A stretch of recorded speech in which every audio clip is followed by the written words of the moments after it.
Welcome to Reflections, a program where we discuss values and virtues for the transformation of the individual and the society in general. I am Father George Ehusani, and my guest today in the studio is Emeka Orjih. Emeka, you're welcome. Thank you. Social distancing, so I used to have to shake, but now, Emeka is a serial social entrepreneur and a strategist. He is the founder of Nest One Incubation Hub, and we are going to explain what that is all about. Before setting up Nest One, how many years ago? 2 years ago. Before setting up Nest One, Emeka worked with the World Bank, and he was in Southeast Asia and in Washington, D.C. while he was working for World Bank. He also worked for the United States African Development Foundation, U.S. Africa Development Foundation, and he was next to the country representative, right? Assistant country director for USADF.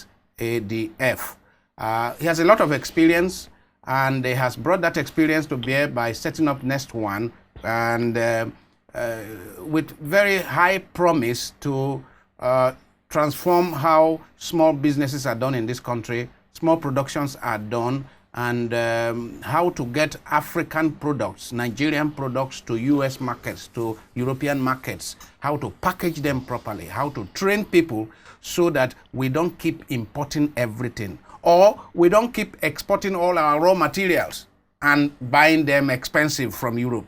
Why can't we process them properly here, package them properly with international standard, so that more people can have job here, so that more people can earn a living?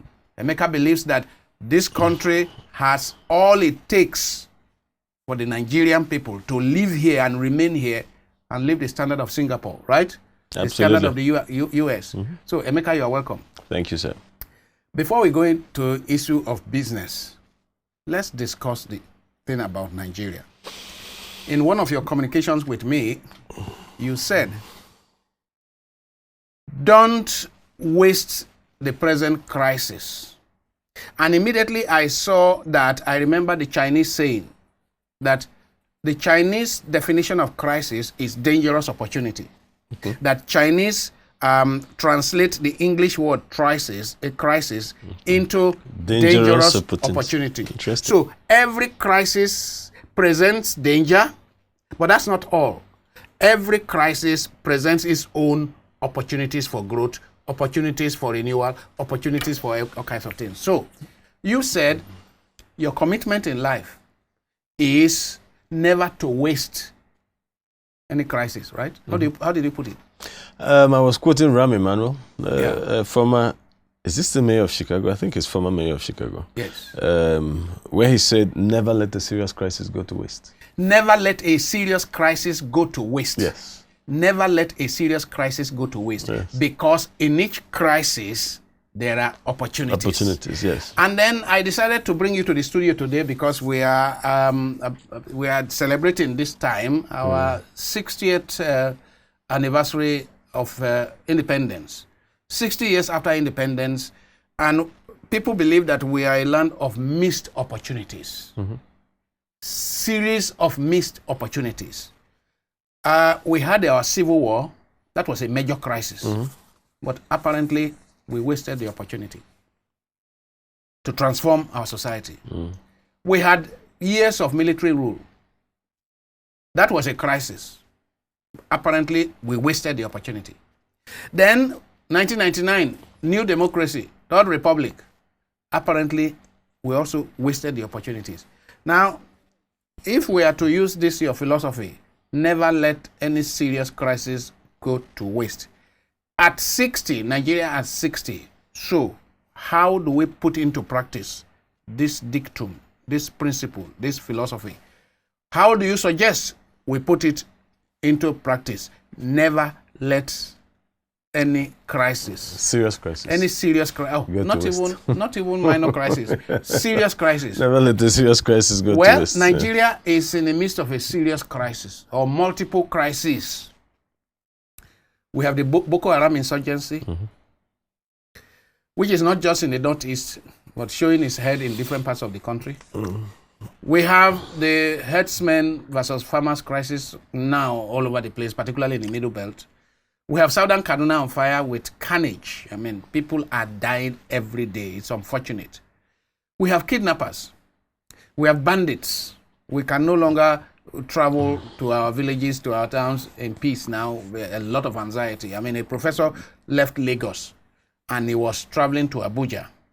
And he kept asking for prayers at every point. And he would send text that, friends, I am now at Epe. Please pray for me to be able to cross from Epe to Abeokuta to Ijebu-Ode. Then when he got to Ore, he said, I am now in Ore. When he got to Akure, he said, thank God, I have arrived at Akure and I will spend the night here. And then stay tuned. Meaning that to travel from Lagos to Abuja now, you need prayer and fasting. You know, and not only yourself, call all your friends that look. To join in the prayer. To join in the prayer. Now, I'm saying, where have we landed ourselves? This is multiple crisis. So if the mayor of Chicago talked about serious crisis, this is serious crisis. So how, Nigeria at 60, do we transform this crisis into opportunities and not let it waste? Yeah, thank you very much, Father. I think that first of all, we need to understand or we need to imbibe, maybe understand is not the right word, imbibe the philosophy and the thinking behind that. Opportunities come from making something more efficient. It could be making it faster. Yes. It could be making it cheaper. Yes. It could be making it to produce more than it currently is producing, to make it more productive. Opportunities come from more. Yes. And more or better. Yes, more or better. And more is not necessarily from 1 to 5. More can be from 1 to half, if that is what your more requires. So basically opportunities. Okay, so take, for instance, an example I like to use. The post office. You go, you post a letter. Maybe it takes 1 week to get where it's going to. Yeah? And you pay maybe, 50, 100 naira. Then DHL comes. DHL tells you, oh, we can deliver it for you in 1 day, in 24 hours. And then they charge you more. That's an opportunity. They charge you more for delivering a letter that would have delivered in 1 week. In 12 hours. Yes, they charge you more for it. So they have made that process more efficient. Yes. Yeah. Therefore, it follows that in the area, in the space that has more inefficient practices, that is the same space that has more opportunities. Look at it this way. Okay, the space that has a lot of inefficiencies, yes, that same space presents more opportunities. Dole, because the inefficiency of night post presented the opportunities for DHL. The courier services. Yes, it's as simple as that. Because all the courier companies in Nigeria today, they are filling in the gaps left by. Yes, and you can transfer this to every single, every. So the more inefficient a space, the more opportunity there exists in that space. There is no arguing this. I can understand this with regards to businesses, okay, goods and services. Okay. But the crisis of insecurity. So what are the opportunities in the massive crisis of insecurity that we have in the country today? Well, what's the word I'm looking for? I'm looking for a word. I am deeply saddened by the massive loss of lives in Nigeria. Very deeply saddened. But they present an opportunity. They present an opportunity. Of course they do. There's nothing that does not present. So let's explore. There's no inefficiency. That is an inefficiency. Yeah, I mean, Yes. our inability to secure the country. Yes. is inefficiency. Your inability to secure is an inefficiency. I actually didn't want to jump in here right away because I wanted to build a foundation and come up to this point, because I may then sound insensitive, because I'll be treating it like I studied strategy.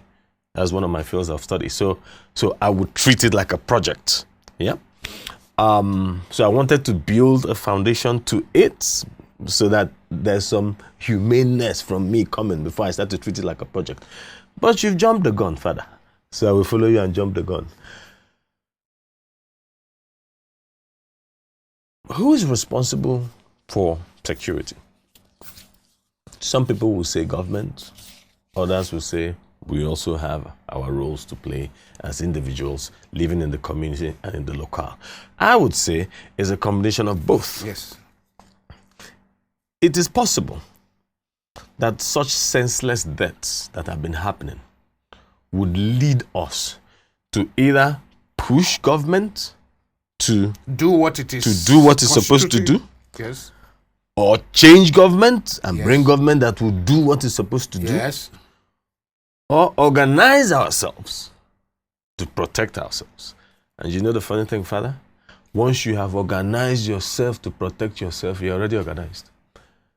That organization that you organize to protect yourself, you organize it to protect your votes. You organize it to put the right person to lead you. So organize. That's the operative word. Organize is the key word. Yes. You go to Igbo land today, because of a lack of security provided by government and other institutions, almost every Igbo town today has its own security outfit. Come and try. Almost every Igbo community today has its own security outfit. Now, so organization is starting.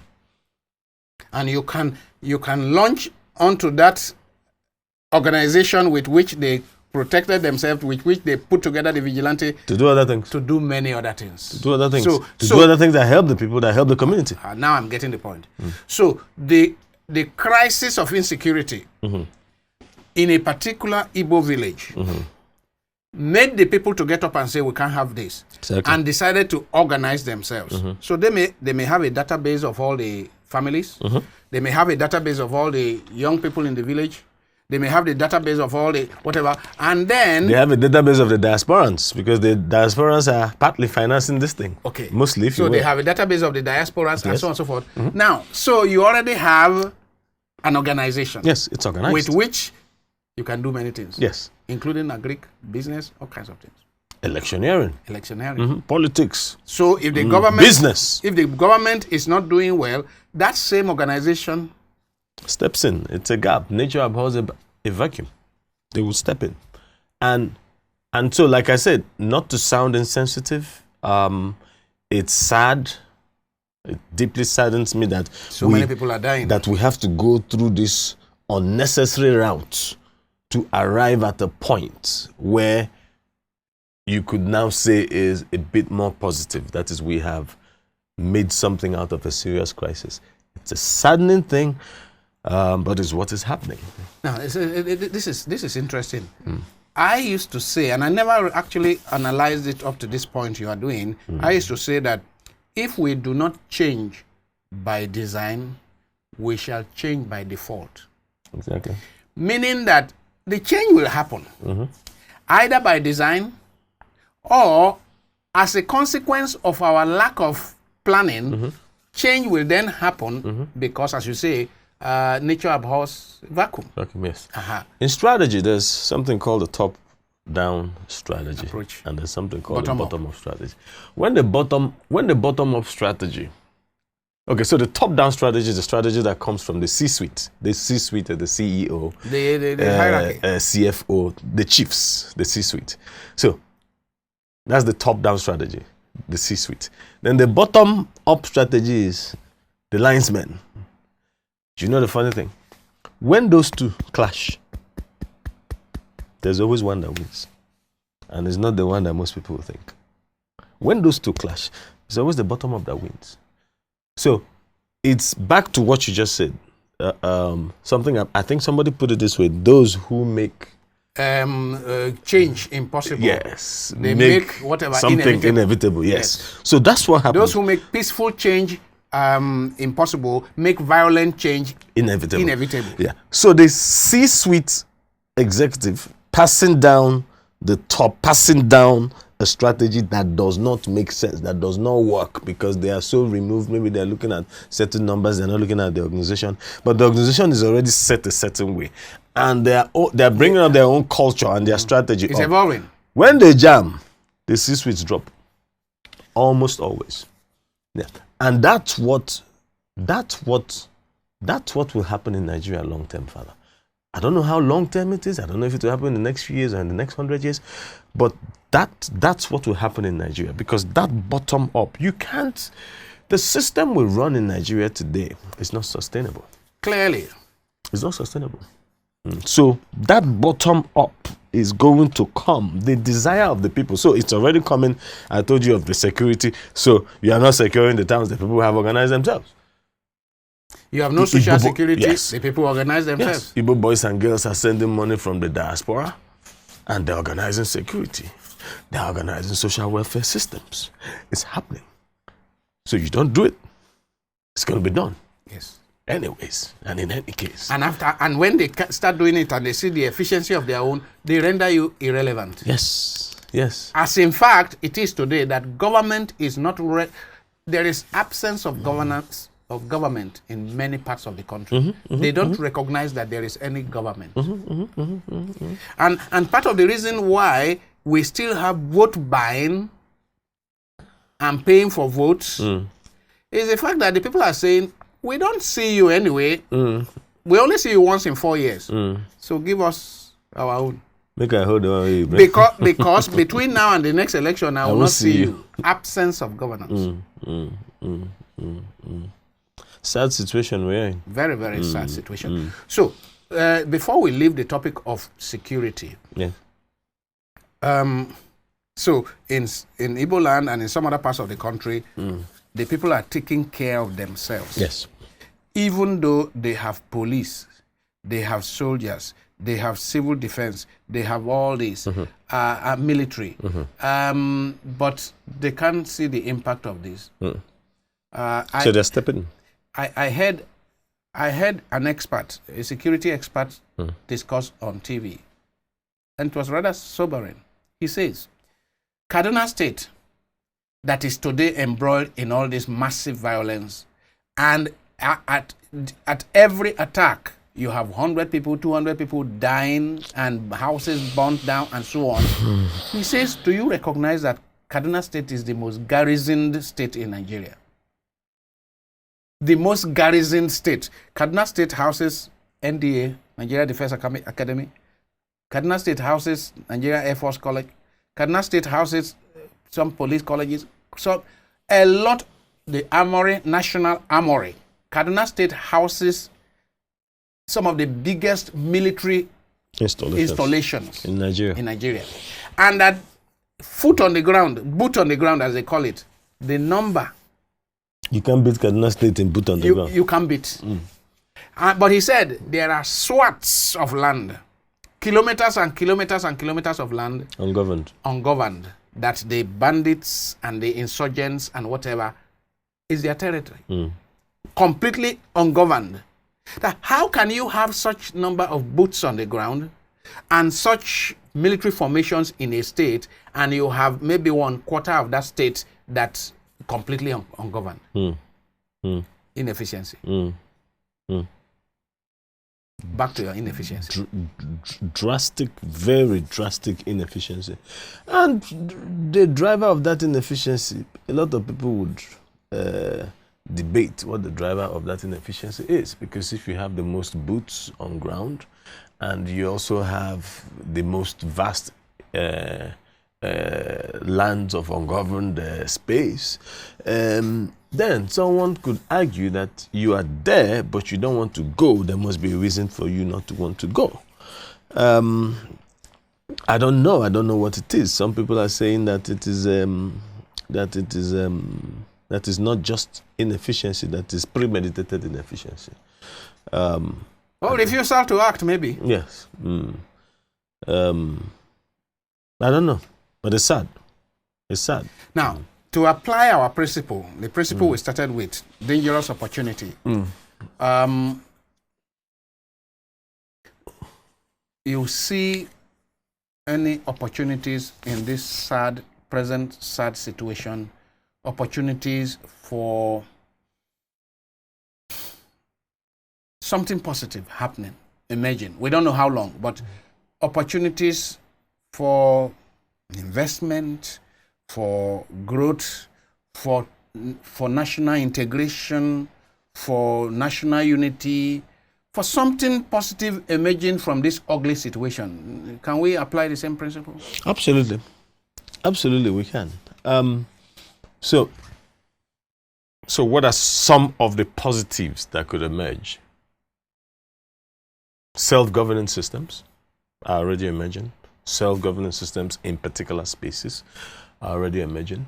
But so the people are taking responsibility for their own governance. Yes, the people are taking responsibility for their own governance. But what I suspect may be one of the bigger positives that will come out of this is that people will get more interested in governance. You know, right now people at distance. Yes, the majority of the people will get more interested in governance. People will get more interested in governance because you will come to realize that yes, you may not need the government to survive. Your business may not need the government to survive. But that after you have made money from your business, that you need to be able to drive home. So you need to secure the road between wherever it is you did your business and your home. Then you need to be able to stay in your home. And be comfortable. And be comfortable and sleep and wake up.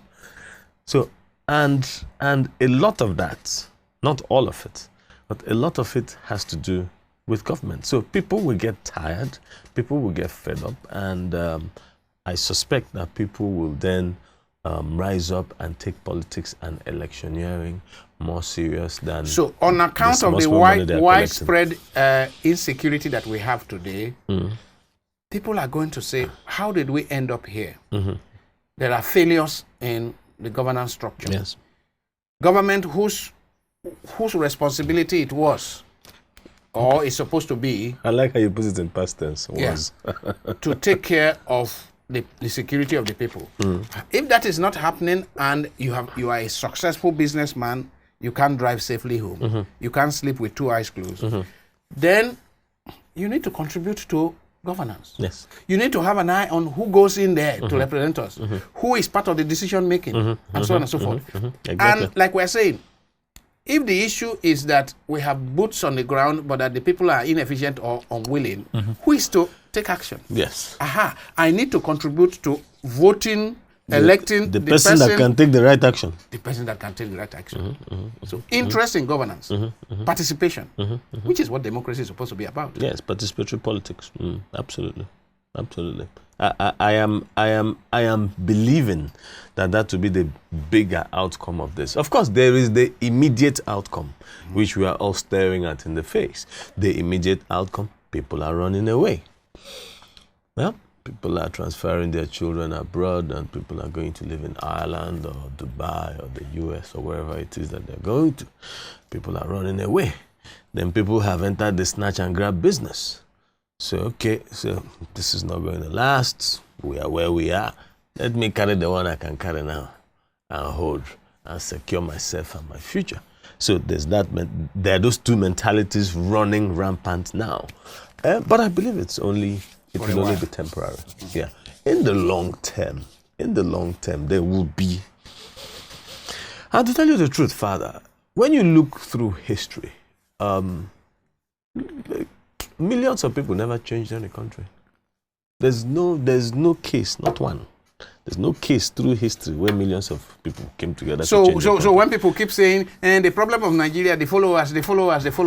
Millions of people never know. So it's always a few people. Critical mass. Yes, it's always a few. As they say, the 5% that matter, that change things. It's always a few people. And so at times, in certain things, and this is one of them, in certain things, you cannot judge the outcome by the progression. No. Let me put it this way again. Let me make that a bit clearer with an example. A chicken. You buy a chicken. You buy a small chicken and you start feeding it. You are preparing it for Christmas when you slaughter it. When Christmas starts reaching nearer, let's say it's 1 week to Christmas, 2 weeks to Christmas, you start feeding it better. You start feeding it better. Its current progression is that it is being fed better. The chicken, if it were to analyze the situation, it will say, my Oga loves me more. Not knowing that because he's feeding me better. Not knowing that the end is near. Not knowing that his head is about to be chopped off the next day. So that's the same thing here. So people tell me, oh, we don't see the Nigerians who will create this change. Look at every Nigerian, is this every Nigerian? It's not going to take 100 million Nigerians. It will not even take 5, it will not even take 1 million Nigerians. It will take a few. And those people, I don't think they'll be up to 2050. Once those people identify themselves, all bets are off. But whether this is sustainable is not, and something must give. No, must give. It is very clear that what we have in place today, 60 years after independence, what we have is a pack of cards. Yes. A pack of cards that will definitely come crashing down. Absolutely. I mean, I keep saying, to have a society where you have extreme poverty side by side with extreme wealth, islands of affluence amidst a sea of degrading poverty is not sustainable. It is a pack of cards that will come crashing down. And the earlier many of us who are in the privileged class recognize that, the better for us. Because you are either part of the change or the change will happen upon you.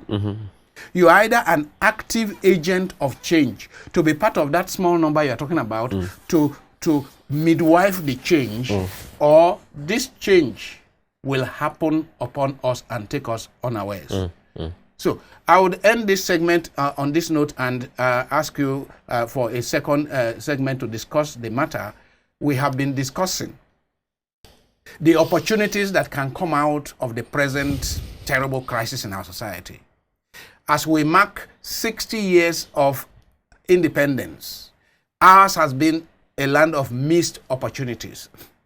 But since no serious crisis should be allowed to waste, how do we harvest benefits, opportunities from the present crisis? I've been speaking with Emeka Orjih, a serial social entrepreneur and strategist, on how Nigeria can become better on account of, not just in spite of the crisis, but on account of the present crisis. I am very happy that this is a positive discussion, even though we are discussing crisis, but we are discussing it from a positive perspective. Thank you for coming. Thank you. Thank you. Thank you.